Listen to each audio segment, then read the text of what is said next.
Fix કરો કે દિવસમાં 1100 વખત મારા રામ નામ જપ કરવાના ને પછી કાઉન્ટરથી જપો, લેખિતથી જપો કે મનથી જપો કે વાણીથી જપો, પણ મૂળ 1100 કરવાના. આવું ફિક્સ કરશો ને, ભલે વિચાર આવે, આળસ આવે, ના આવે, નયા વગર ના હોય, ઉઠીને તરત જપવા હોય તોય, જેમ કે ભગવાનનું નામ જપ કરવામાં કોઈ સમય સ્થાન કોઈ બાધિત કરવામાં આવ્યું, ગમે તે સ્થાને ગમે તે અવસ્થામાં હોય ને તોય તમે રામનું નામ જપ કરી શકો છો. તો જપો, સીધું જ છે ને, હેરતા ચાલતા રામ રામ કરવાનું.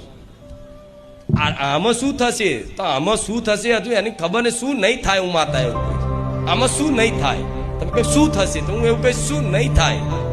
જે ધારશો એ બધું પૂરું થાય. રૂપિયાવાળા બનવું છે ને, કરી જો રામ રામ. જો રૂપિયાવાળા ના બનો તો માન સન્માન જોઈએ છે ને, કરો રામ રામ. જો માન સન્માન ના મળતું થઈ જાય બધું